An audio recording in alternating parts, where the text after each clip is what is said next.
माँ तू सबसे प्यारी है, माँ तू जग में न्यारी है। माँ तू सबसे प्यारी है, माँ तू जग में न्यारी है। अपने आंचल में रखना, अपने आंचल में रखना। हमें वरदानों से भरना। माँ तू सबसे प्यारी है, माँ तू जग में न्यारी है। माँ तू सबसे प्यारी है, माँ तू जग में न्यारी है। पिता, पुत्र और पवित्र आत्मा के नाम पर आमीन। आप सबों को जय यीशु। राजाओं का दूसरा ग्रंथ, उसके अध्याय 20, सेकंड किंग चैप्टर 20, वाक्य 1 से 11 तक। यदि वहां पर हम लोग पढ़ें, राजा हिजकिय्याह के विषय में लिखा हुआ मिलेगा। राजा हिजकिय्याह, यदि हम लोग दूसरा इतिहास अध्याय 29 से आगे पढ़ते हुए जाएंगे, वहां पर भी हम लोगों को राजा हिजकिय्याह का राजकाल के विषय में लिखा हुआ मिलेगा। और साथ ही साथ नबी इस्हाक का ग्रंथ अध्याय 38, आइज़ाया चैप्टर 38, वाक्य 1 से आगे अगर हम पढ़ते जाएंगे, वहां पर भी हिजकिय्याह के विषय में लिखा हुआ मिलेगा। तो बाइबल के अंदर अनेकों जगहों पर राजा हिजकिय्याह के विषय में लिखा हुआ है। क्या कारण है? यदि हम लोग इतिहास का ग्रंथ अध्याय 29 वाक्य 1 से राजाओं के विषय में जो लिखा हुआ है, राजाओं का ग्रंथ, दूसरे राजाओं का ग्रंथ अध्याय 20 में भी हम लोग उसी प्रकार राजाओं के विषय में, इस्राएल के राजाओं के विषय में लिखा हुआ जगह है। और हिजकिय्याह के विषय में लिखा है, उनके पहले वाले राजा लोग ईश्वर के विरुद्ध कार्य करते थे, मूर्ति पूजक थे और मूर्ति पूजा का बढ़ावा देने वाला। उनके पहले वाले राजाओं ने, किसी ने यरूशलेम मंदिर में अन्य देवी देवताओं की मूर्ति ला कर रखा। जहां एकमात्र ईश्वर की पूजा अर्चना चलता है, वहां पर अन्य देवी देवताओं की मूर्तियां प्रतिष्ठा किया, उसके सामने बलियां अर्पित करना शुरू किया। और एक राजा आकर के यरूशलेम मंदिर को ही बंद कर दिया, दरवाजा ही बंद किया। कोई आराधना के लिए, पूजा के लिए मंदिर ही नहीं जाना चाहिए। इस प्रकार इसका मतलब ईश्वर से हट करके अंधविश्वास में, पाप में जीवन जीने का इस्राएलियों का एक समय पर राजा हिजकिय्याह राजा बन करके आते हैं। और उन्होंने देखा ईश्वर का मंदिर का द्वार बंद है, कोई वहां पर बलि अर्पित नहीं कर रहा है। एकमात्र ईश्वर को छोड़ करके अन्य देवी देवताओं के मंदिर बना करके उसमें पूजा, अमावासी, पता नहीं क्या क्या पर्वे मना करके पाप का जिंदगी जी रहा है। तब हिजकिय्याह ने राजा बनते ही एक निर्णय किया, मैं ईश्वर का मंदिर का द्वार खोलूंगा। और अनेकों वर्षों से मंदिर बंद पड़ रहने के कारण वहां पर कहीं टूट फूट ऐसे ऐसे बहुत खराबियां हुआ है। और उसके अंदर अन्य देवी देवताओं के मूर्तियां रखा हुआ है। उसका शुद्धिकरण करने का, उस मंदिर का मरम्मत करने का निर्णय राजा हिजकिय्याह ने किया। तो राजा हिजकिय्याह ने सबसे पहले यह निर्णय करने के बाद क्या किया मालूम है? पुरोहितों को और अन्य लेवियों को इकट्ठा किया और उनसे चर्चा किया, यह मंदिर बंद क्यों है, इसको हम दोबारा खोलेंगे, यहां पर प्रभु की आराधना शुरू करेंगे। उन्होंने पुरोहितों को मंदिर का जीर्णोद्धार करने के लिए और उसका सफाई करने के लिए, उसका पवित्रीकरण का कार्य करने के लिए नियुक्त किया। उसके अंदर जितने भी कचरा था, देव मूर्तियां था, उसको निकाल करके बाहर फेंका गया और उसका जीर्णोद्धार कर करके, नवीनीकरण करके उसका शुद्धिकरण किया गया। वहां पर फिर से ईश्वर के लिए बलि अर्पित करना, आराधना करना, प्रार्थना करना शुरू किया। वहां पर लिखा हुआ है यिसकिया के जीवन काल में ईश्वर ने इस्राएल को अन्य शत्रुओं से बचा कर रखा। जब हमारे देश में ईश्वर को पहला स्थान देंगे, ईश्वर की आराधना अर्चना होगा, ईश्वर हमारे देश को सुरक्षा देगा।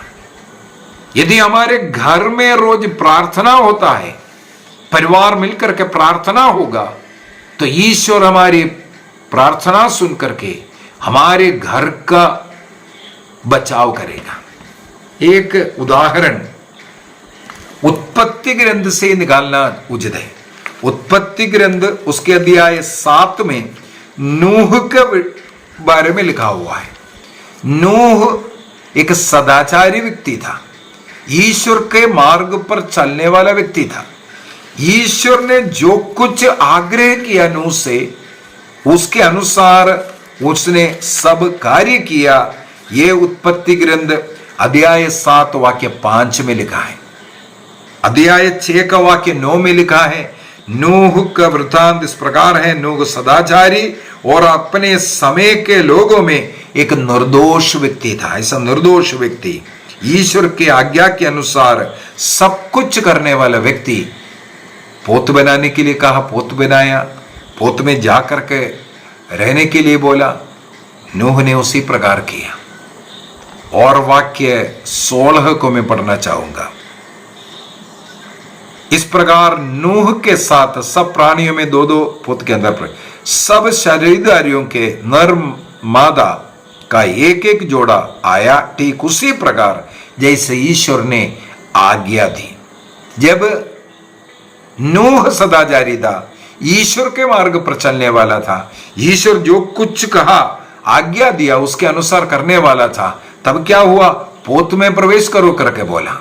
जब नूह पोत में प्रवेश करने के लिए गया, उनकी पत्नी, उनके बच्चे, उनके बेटों का जो बहुएं, वो लोग सब 8 लोग उस पोत में आकर के ठहरा। जब पिता, जब माता ईश्वर का भक्ति करता है, सत्य का, ईमानदारी का, पवित्रता का जीवन जीता है, उस परिवार के बच्चे उसी रास्ता चुनेगा।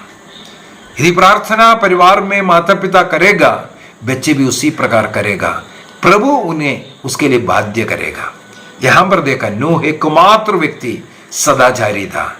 ईश्वर ने नूह और उसके परिवार के सब लोगों को, 8 जन को जल प्रलय से बचाया। नूह एकमात्र सदाचारी।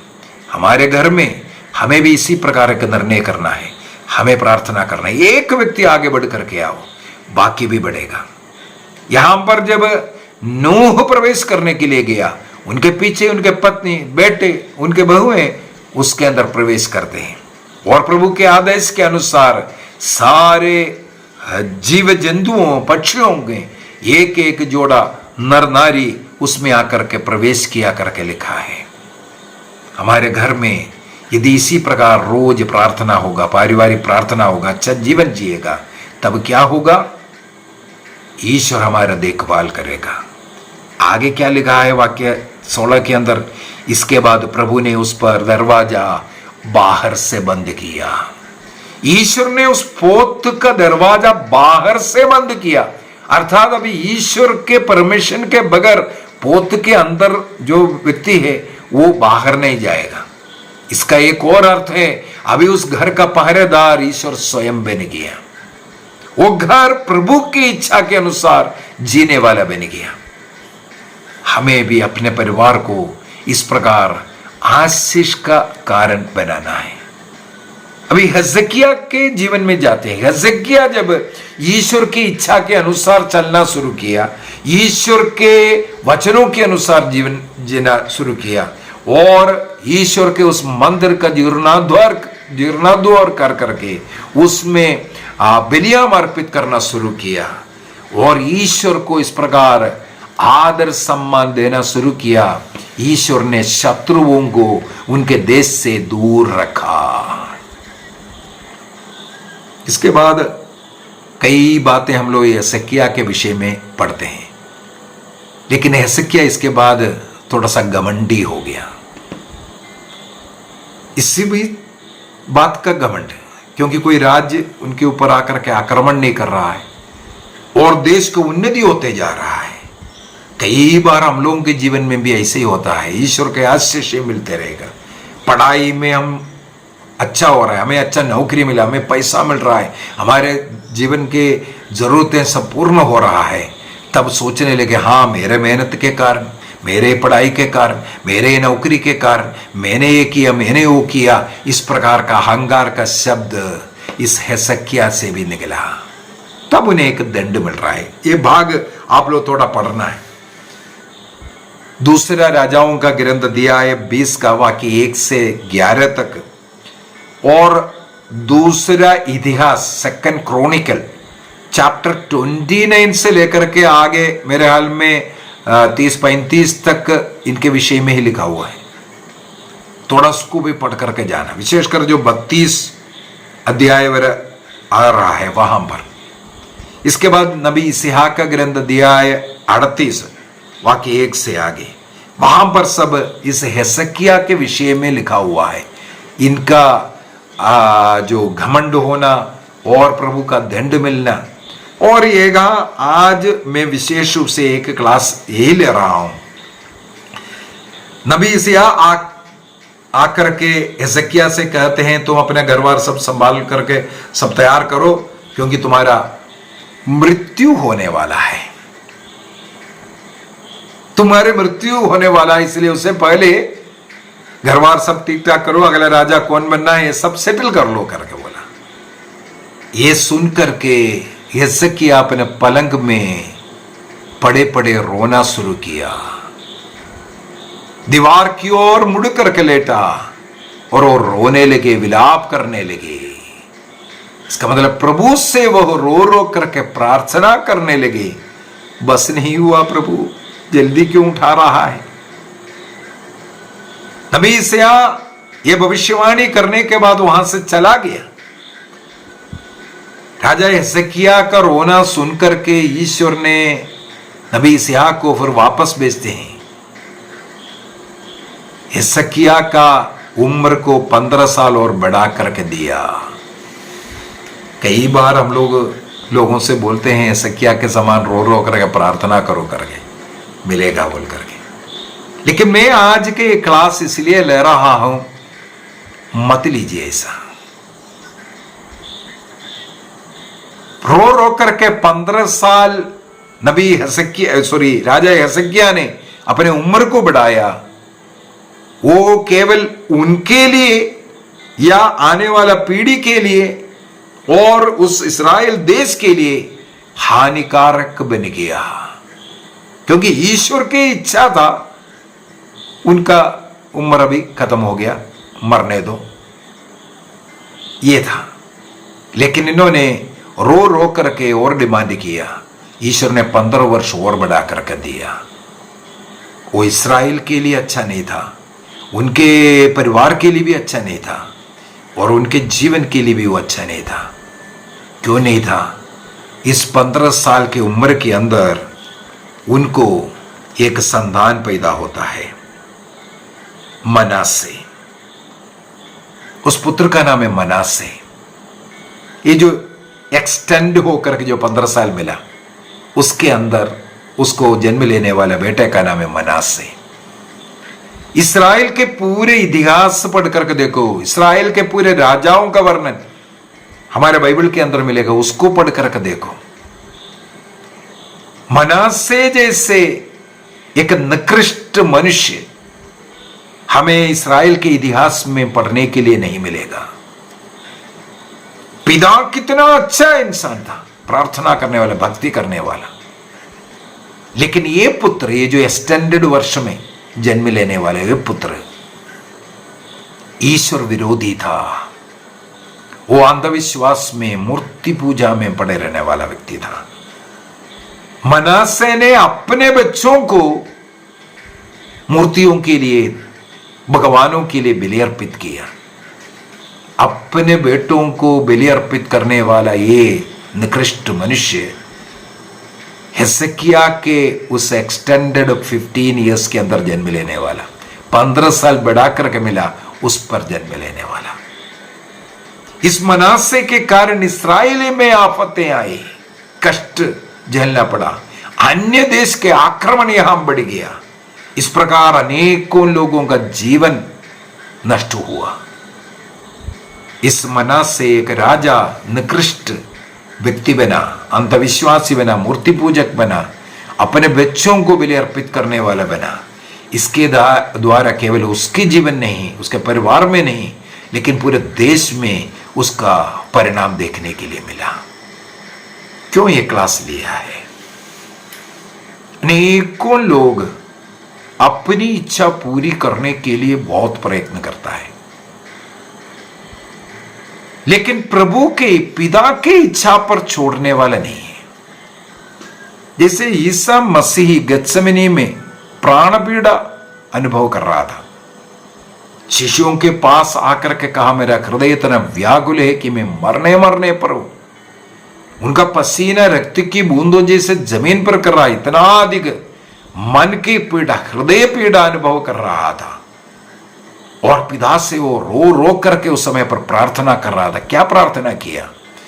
अब्बा पिता, हो सके तो ये प्याला मुझसे हटा लो, यदि संभव है तो ये हटा लो, क्योंकि ये सहन नहीं कर सकता। दुख का, कष्ट का, मृत्यु का ये पीड़ा, ये प्याला मुझसे हटा लो।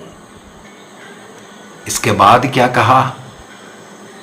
फिर भी मेरी नहीं, पिता तेरी इच्छा पूरी होना चाहिए, तेरी इच्छा ही पूरा होना चाहिए, मेरा इच्छा नहीं। हिजकिय्याह बोला, मैं जी करके मेरे लिए संतृप्त नहीं हुआ, अब मुझे मत मारो, मत मारो। लो 15 साल और ले दिया। वो विनाश का कारण बना। इसी प्रकार अनेकों लोग प्रभु पर भरोसा नहीं कर रहा है। प्रभु की इच्छा मेरे जीवन में पूरा हो, यह नहीं प्रार्थना नहीं करता। मुझे ये चाहिए, मुझे वो चाहिए। दयालु ईश्वर है, करुणामय ईश्वर है, जो आप मांगेगा थोड़ा सा देरी करेगा, फिर भी मांगते जा रहा है। मालूम है इससे द्वारा आपको भलाई नहीं होगा, लेकिन प्रभु दयालु है, वो दे देता है। प्रभु से मांगा है हिजकिय्याह ने, प्रभु ने 15 वर्ष दिया, और प्राकृतिक रूप से इस प्रकार उनको एक संतान जन्म लिया। यदि वो उससे पहले, जब पहले मृत्यु का संदेश मिला, उस समय पर उसके लिए तैयार होकर के अगर मर गया होते, ये आपत्ति नहीं होना था। ऐसा पुत्र केवल अपने कुटुंब के लिए नहीं, देश के लिए विनाश का कारण बन रहा है। हमें इसलिए एक बात सीखने की जरूरत है, प्रभु पर पूर्ण रूप से भरोसा करने का। प्रार्थना जिस कार्य के लिए हम कर रहा है, उसमें एक, हाँ ये मैं नहीं बोल रहा है मांगना नहीं, मांगो, लेकिन ऐसा मत मांगो जो प्रभु की इच्छा नहीं है वो भी मुझे चाहिए, मेरी इच्छा पूरी होना चाहिए, ये मांगना नहीं। कई लोग ऐसे मांग मांग करके, चाहे बच्चों का पढ़ाई क्यों ना हो, बच्चों का कौन सा सब्जेक्ट पढ़ना है, बच्चों को भी कभी कभी इच्छा नहीं होगा, माता पिता उनके ऊपर टोक देगा, लेकिन उसमें बच्चे उन्नति नहीं प्राप्त कर पा रहा है। कई लोग डॉक्टर बना रहा है, कई लोग इंजीनियर बना रहा है, कई लोग ऐसे ऐसे चीजें, लेकिन बच्चे उसी में उनका उन्नति नहीं है। उस कारण उस परिवार में दुख, उसके कारण उस परिवार में कष्ट है। हिजकिय्याह का ये मनोभाव को हमें अपने जीवन से हटाने की जरूरत है। बल्कि प्रभु तेरी इच्छा क्या है, हमारे परिवार के विषय में, मेरे विषय में, मेरे बच्चों के विषय में तेरी इच्छा क्या है, वो पूरा हो प्रभु। उसके अनुरूप अपने जीवन को हमें बदलने की जरूरत है। तो हिजकिय्याह का ये घटना हमें ये सिखाते हैं कि हमें प्रभु पर पूर्ण भरोसा करते हुए ईसा मसीह ने जैसे प्रार्थना किया उसी प्रकार तेरी इच्छा मुझ में पूरा हो, उसके लिए मैं तैयार हूं। और वो जीवन जी करके, पवित्रता का, भक्ति का, ईमानदारी का जीवन जी करके, प्रभु के साथ रह करके हम एक अच्छा क्रिस्तीय जीवन का उदाहरण लोगों को देंगे। हमारी प्रार्थना उसके अनुरूप हो, इसके लिए हम प्रार्थना करना है। आइए हम अपनी आंखें बंद करें। आज हम लोगों ने मनन चिंतन किया हिजकिय्याह का। उनके मृत्यु निकट था, लेकिन वो रो रो करके 15 साल और बढ़ाया। ईश्वर दयालु, ईश्वर करुणामय ईश्वर हम जो प्रार्थना करता है, बार बार प्रार्थना कर रहा है, वो हमें प्रदान करेगा। हो सकता है वो बात हमारे जीवन के लिए वो दुखदायक होगा। कई पति पत्नी रो रो करके बच्चों को मांगता है, मुझे बच्चा दीजिए, मुझे बेटा दीजिए, लेकिन वही बेटा उनके जीवन में दुख का कारण बन जाता है। ऐसे अनेकों लोग मुसीबतों को रो रो करके गले लगाता है। हमें निर्णय करना है, मेरे जीवन में प्रभु की इच्छा पूरी होने के लिए मैं अपने जीवन को समर्पित करूंगा। और जो आज मैं जी करके, अच्छा जी करके, प्रभु के साथ जी करके कल का निर्माण मुझे करना है। आज में बदलाव लाएंगे, अपने आप कल के दिन बदल जाएगा। उसके लिए प्रभु की इच्छा क्या है उसको हम खोजेंगे। कोई भी कार्य करने के पूर्व में, चाहे घर बना रहा हो, चाहे बिजनेस करना हो, चाहे पढ़ाई करना हो, चाहे विवाह करना हो, सब कुछ में प्रभु की इच्छा को खोजने का हम शुरू करेंगे।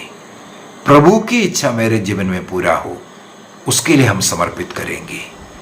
उसमें प्रभु हमारा सफलता देगा, हमारी सहायता करेगा। प्रभु हम सबों को आशीष प्रदान करें। पिता, पुत्र और पवित्र आत्मा के नाम पर आमीन। आप सबों को जय यीशु।